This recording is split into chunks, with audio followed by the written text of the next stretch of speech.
Hi everyone and welcome. We are joined today by Olá a todos, sejam bem-vindos.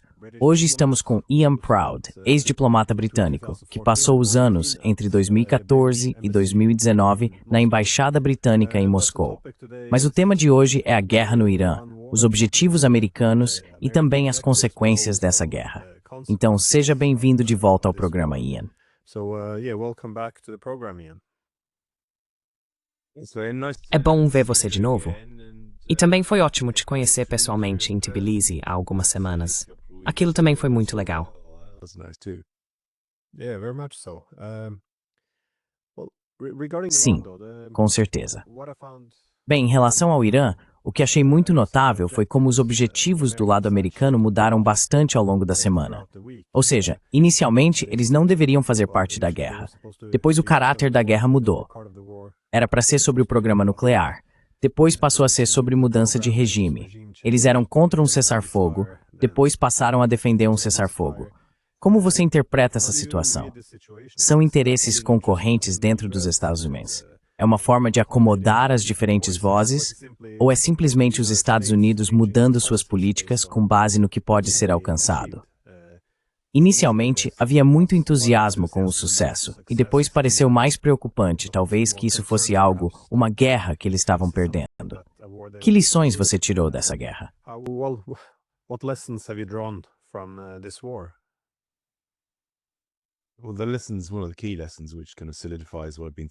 Bem, as lições, uma das principais lições, que meio que solidifica o que venho pensando há um tempo, é que Trump tem um tempo de atenção muito curto e realmente não tem uma grande estratégia em mente. Não existem grandes objetivos estratégicos para os Estados Unidos nisso. Trump é movido por reações impulsivas, como foi o caso dos ataques dos Estados Unidos ao Irã. Eles foram pressionados a agir por um lobby israelense extremamente poderoso nos Estados Unidos, após o ataque de Israel ao Irã, em primeiro lugar. Talvez Trump tenha pensado que poderia encerrar a questão com um ataque militar rápido e pontual contra o Irã, o que precipitou o tipo de cessar-fogo que vemos agora. Mas não está realmente claro qual é o plano de longo prazo. O que não parece ser o caso é que os Estados Unidos realmente obliteraram, como Trump disse na época, as capacidades de pesquisa nuclear do Irã.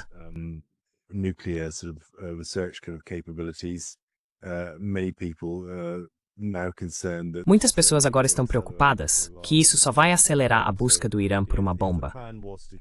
Se o plano era acabar com o programa nuclear iraniano, não parece que isso tenha acontecido. Na verdade, pode ter tido o efeito oposto. Tudo isso volta, como eu disse, ao fato de Trump ser muito guiado pelo imediatismo e pela necessidade de agradar e apaziguar o lobby israelense nos Estados Unidos. Mas outra coisa que acho interessante nisso tudo é que, na verdade, ninguém mais fala sobre Gaza. Desde que Israel lançou seu ataque ao Irã, a atenção se desviou completamente das pessoas, crianças e civis inocentes que estão morrendo de fome em Gaza. E se houve algum sucesso do lado israelense nessa campanha, foi esse. As pessoas não falam mais sobre Gaza.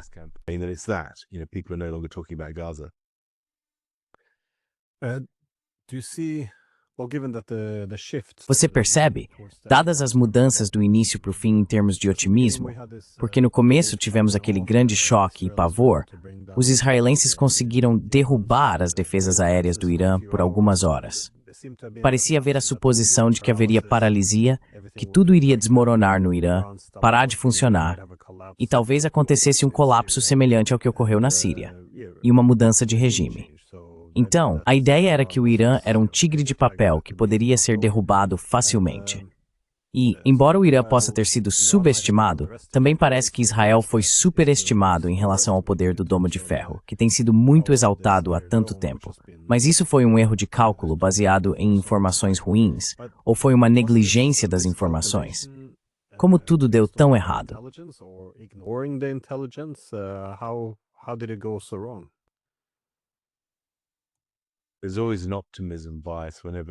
Sempre há um viés de otimismo, sempre que qualquer um desses ataques militares é realizado. Você vê algumas vitórias rápidas no início, e as pessoas interpretam isso como um sinal de que houve um sucesso maior. Mas se você olhar para todos os exemplos recentes em que a OTAN ou seus aliados realizaram atividades militares, todos eles tiveram um sucesso militar rápido, mas acabaram em um atoleiro caótico de longo prazo, do qual tiveram que sair mais tarde, em uma posição pior do que quando começaram. O Afeganistão é um exemplo muito bom disso, onde o Talibã foi rapidamente derrotado em 2003. Mas mesmo assim, as potências da OTAN permaneceram lá por mais 18 anos, quase 20 anos, e tiveram que se retirar com o Talibã ainda no controle.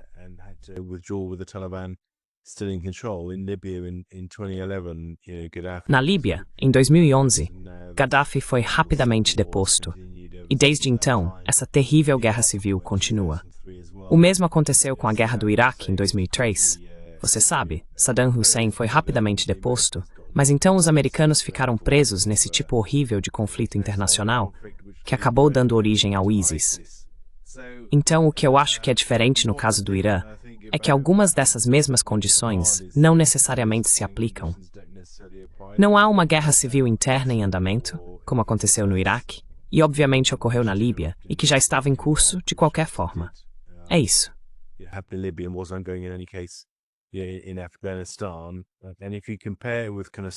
No Afeganistão. E se você comparar com a Síria, onde todas essas condições também se aplicaram, uma guerra civil interna e múltiplos atores internacionais, levou, mesmo nessas circunstâncias, 12 anos para tentar uma mudança de regime na Síria. Sim, não está nem um pouco claro que uma mudança de regime seja possível ou provável em breve no Irã, porque as circunstâncias são materialmente diferentes. O que parece estar acontecendo agora é que os ataques de Israel, apoiados pelos americanos, só vão fortalecer a determinação iraniana de não ser conquistados.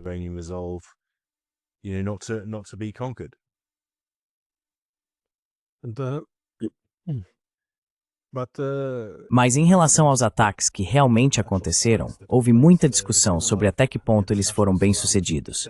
Foi um teatro político. Mas ambos, os ataques ao Irã, como muitos argumentaram, foram um fracasso completo. Ou seja, não atingiram nada, pois os alvos já haviam sido esvaziados previamente. E além disso, essa bomba penetradora não necessariamente atravessaria uma montanha enorme. O mesmo vale para os ataques retaliatórios do Irã.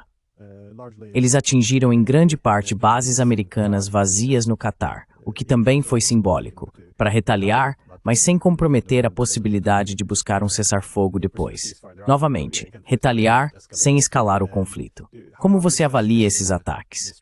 Porque, obviamente, há uma falta de evidências apresentadas. Mas como você avalia isso? Você acha que ambos foram mais simbólicos por natureza, ou...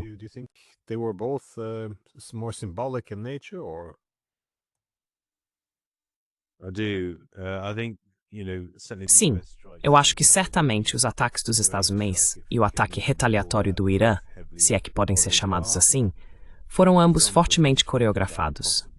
Trump vinha falando sobre a possibilidade de atacar o Irã por mais de uma semana, talvez 2 semanas, antes de realmente acontecer.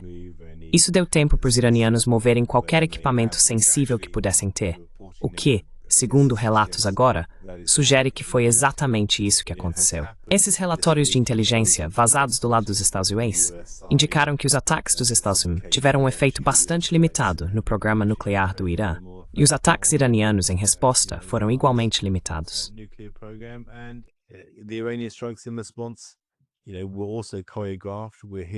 Você sabe, elas também foram coreografadas. Estávamos ouvindo sobre isso pela BBC antes mesmo dos mísseis estarem no ar. A base havia sido evacuada previamente, e o alvo ficava no deserto, bem longe de áreas civis no Catar, que poderiam ter sido afetadas por danos colaterais caso os mísseis fossem abatidos. Ambas parecem ter sido ações altamente coreografadas. Mas a questão para mim é o que isso significará para o humor público no Irã. Mesmo que esses ataques tenham sido muito coreografados.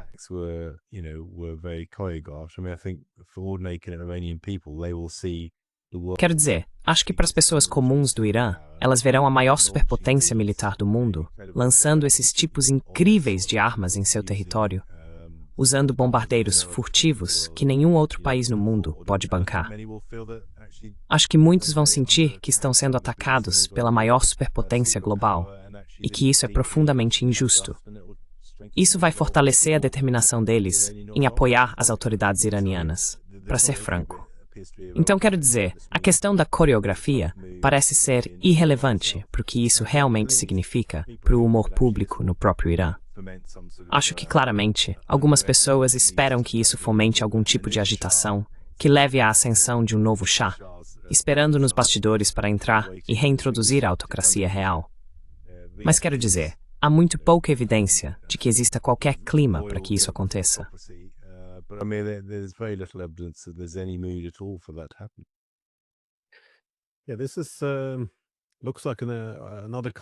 Isso parece ser outra consequência, mas deveria ter sido previsível. Acho que isso faz parte do pensamento ilusório. A ideia de que se o governo, ou regime, como dizemos, estivesse enfraquecido e forças populares se levantassem, o bombardeio pelos Estados Unidos e Israel seria mais ou menos recebido com flores, semelhante ao que se supôs no Iraque e com o retorno do Shah. Todas essas suposições, acredito, se mostraram erradas. Parece que o governo iraniano se fortaleceu, já que houve esse reflexo em que as pessoas se uniram contra um agressor externo, algo do qual o governo se beneficiou. Mas também, internacionalmente, o Irã fortaleceu sua posição, eu diria, nos últimos 2 anos.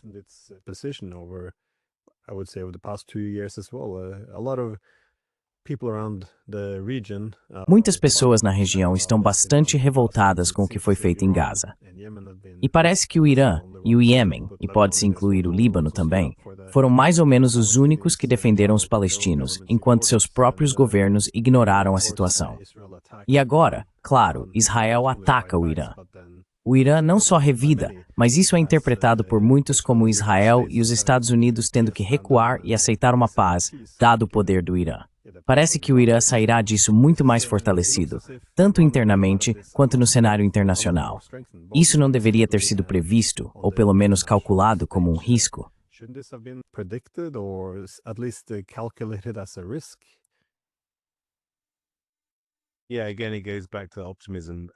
Sim, novamente, isso remete ao viés de otimismo.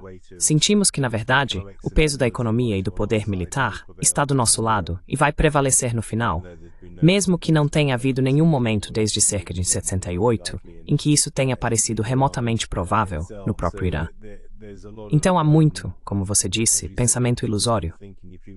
Se você lê a grande mídia ocidental, eles já estão falando sobre como a demanda por mudança de regime está crescendo no Irã, impulsionada por esse último, muito teatral, jogo de retaliação entre os Estados-membros e os iranianos.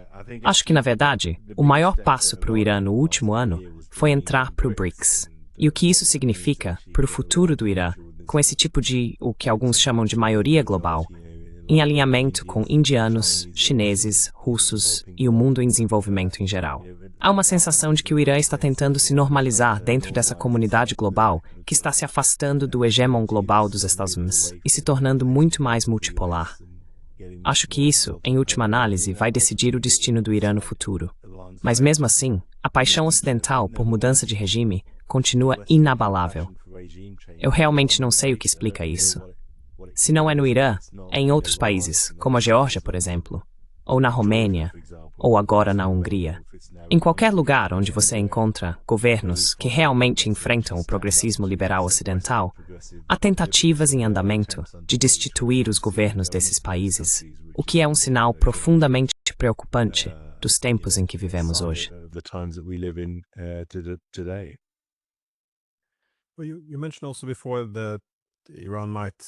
Você mencionou anteriormente que o Irã pode ter mais motivos agora para buscar uma arma nuclear, ou pelo menos que haverá mais pressão para isso.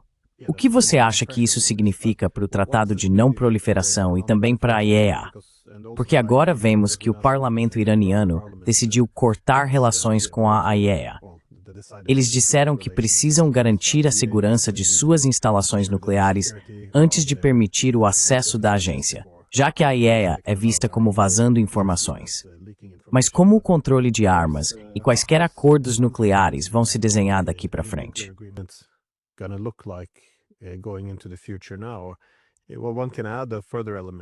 Bem, pode-se acrescentar um outro elemento. Parece que o argumento do Trump agora é que eles destruíram o programa nuclear iraniano.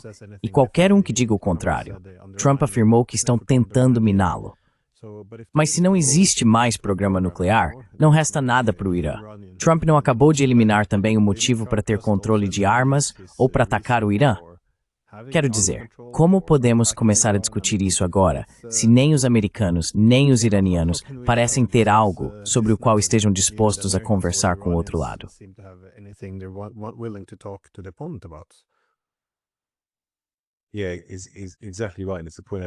Sim, é exatamente isso. E é o ponto que já destaquei antes. Se eles realmente destruíram o programa nuclear, então por que continuam pressionando o Irã, promovendo mudança de regime e, de fato, permitindo que os israelenses tenham liberdade para realizar ataques preventivos contra o Irã? Tá certíssimo. Quero dizer, o Irã é signatário do TNP e Israel não é. Temos que encarar como um sinal de alerta se o Irã quiser sair da AIEA. Felizmente, nenhum país usou armas nucleares desde a Segunda Guerra Mundial. Acho que nenhum país deveria desenvolver armas nucleares.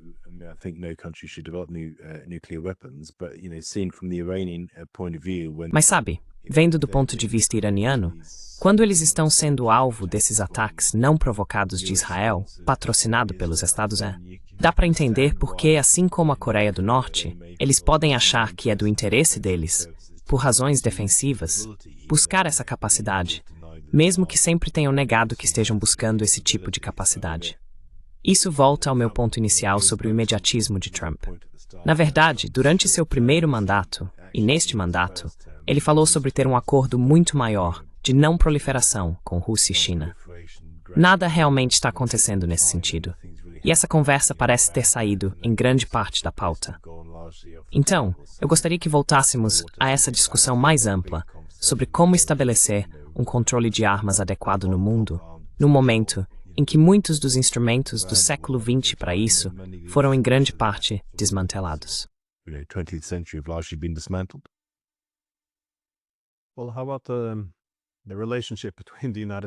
Bem, e quanto à relação entre os Estados Unidos e Israel? Esse é frequentemente o foco de acadêmicos e jornalistas. É muito difícil até mesmo criticar Israel nos Estados Unidos sem enfrentar represálias. Parece quase obrigatório para os políticos anunciarem seu apoio incondicional a Israel. No entanto, parte da retórica de Trump nos últimos 2 dias tem sido muito agressiva com Israel, porque eles tentaram minar o cessar-fogo dele. Novamente, Trump pode mudar de ideia amanhã, mas isso parece ter aberto espaço para muitos outros, inclusive na direita política, que agora estão sendo muito críticos a Israel, argumentando que os interesses deles não são os mesmos que os nossos.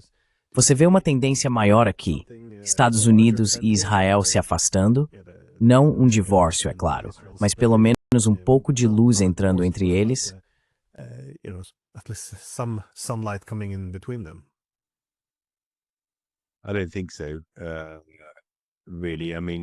Eu não acho, de verdade.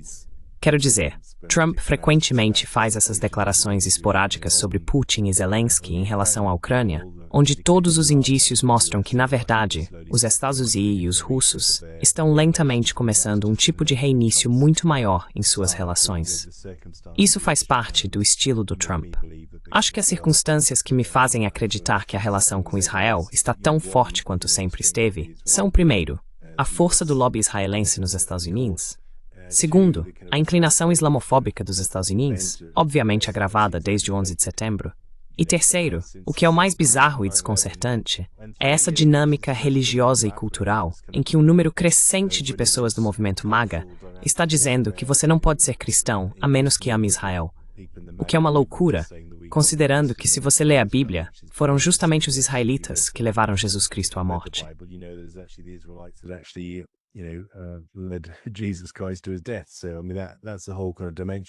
Então, quero dizer, esse é todo um tipo de dimensão que, francamente, é muito específica do contexto cultural americano, mas que parece estar entrelaçada no mainstream dos políticos MAGA, ilustrada de forma mais clara pela entrevista de Tucker Carlson com Ted Cruz recentemente.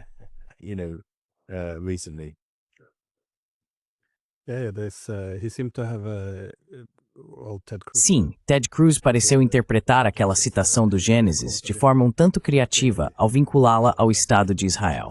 Mas é um bom ponto.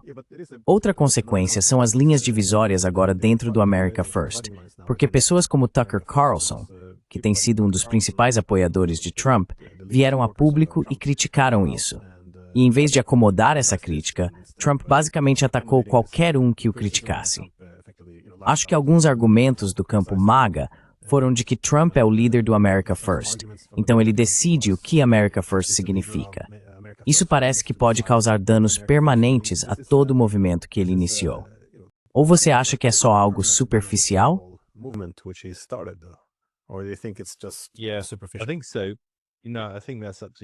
Acho que sim. Acho que isso depende de você. Acho que por causa da vaidade essencial e do narcisismo que impulsionam as ações de Trump, ele se vê como totalmente indispensável para o movimento MAGA. E o movimento MAGA é, de fato, meio que o Donald Trump. Sem Donald Trump, ele realmente não consegue mais se sustentar. Não tenho tanta certeza de que isso seja verdade. Quero dizer, acho que ele acessou uma veia muito rica desse tipo de discurso nos Estados Unidos. As pessoas comuns, trabalhadoras, não ouvidas, da Rust Belt americana, que se sentiram deixadas para trás pelo liberalismo progressista dos democratas e de várias administrações durante o início do século XXI. Então, sem dúvida, ele explorou esse filão de uma forma extremamente lucrativa.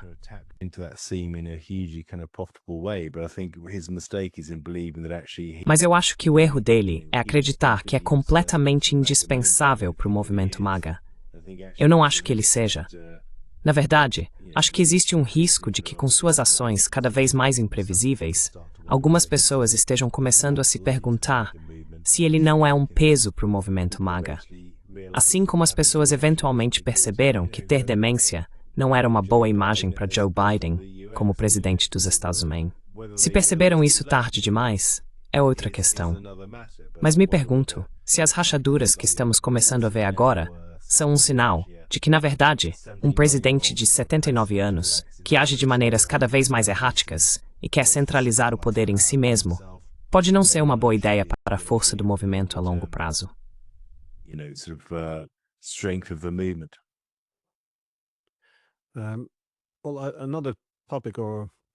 Bem, outro tópico ou consequência dessa guerra, no entanto, provavelmente é a relação com a Rússia.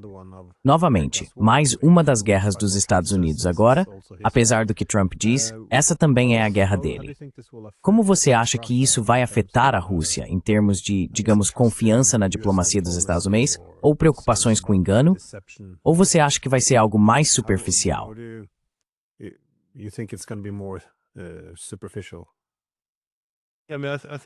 Quero dizer, acho que os russos querem ver uma reaproximação nas relações entre Rússia e Estados Unidos. Não acho que eles queiram isso totalmente às custas de suas relações com a China ou outros países do mundo em desenvolvimento. Mas acredito que essa reaproximação é importante para eles. Se você olhar qualquer uma das postagens de pessoas como Kiel Dmitry no X, eles estão claramente tentando se alinhar com o que os americanos estão fazendo. Não de forma capenga, grosseira, constrangedora e bajuladora como Mark Rutte, sabe, o secretário-geral da OTAN, mas ainda assim pode ser animador para uma cooperação mais próxima. Porém, os russos continuam se manifestando quando não concordam com as ações dos Estados Unidos, como fizeram em relação ao Irã.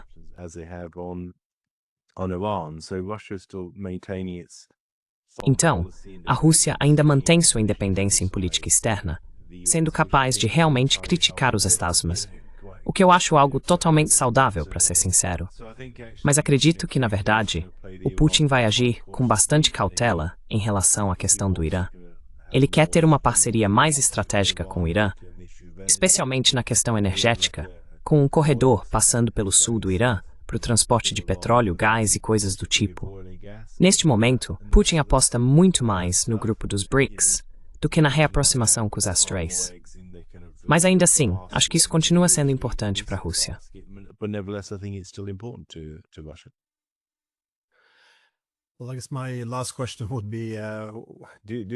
Bem, acho que minha última pergunta seria, você vê essa guerra como encerrada? Com o cessar-fogo, quão estável ele é? E também no médio a longo prazo, se a guerra terminou porque não estava indo bem, Você acha que os Estados Unidos tentarão novamente no futuro junto com Israel? Ou mais a curto prazo, você acha que o cessar-fogo vai fracassar? More in the short term, the ceasefire falling apart. Bem, é difícil chamar isso de guerra, porque os estados não são contíguos. Israel e Irã estão a uma certa distância geográfica, se você olhar os mapas. Tem sido uma troca de ataques aéreos. O Irã é uma potência militar global muito pequena, convencionalmente falando, em comparação com os Estados Unidos. Não há benefício estratégico para os Estados Unidos em ter uma guerra com o Irã. É difícil imaginar uma guerra convencional entre Irã e Israel, justamente por causa da separação geográfica entre eles, e pelo desejo dos Estados Árabes do Golfo, em sua maioria sunitas, de não se envolverem nesse tipo de situação. Então, sabe, não há um plano real ou propósito para isso, além da animosidade profundamente enraizada entre iranianos e israelenses, que só pode ser resolvida por meio de processos diplomáticos, dos quais as pessoas tendem a fugir sempre que possível. Então, quero dizer, simplesmente não há plano. Não há benefício real no que os Estados Unidos acham que estão tentando fazer no Irã agora, se é que estão realmente pensando nisso, para ser bem franco. Quite frankly. Well, thank you for your views here. Bem, obrigado por compartilhar suas opiniões aqui. Continuo ressaltando que esta é uma das guerras mais estranhas que já vi em minha vida. Pela forma como surgiu tão rapidamente, pelas escaladas, pela mudança de prioridades, e ainda estou tentando entender as possíveis consequências de longo prazo. Então é isso. Obrigado novamente. Valeu, Glenn. Sempre bom conversar com você.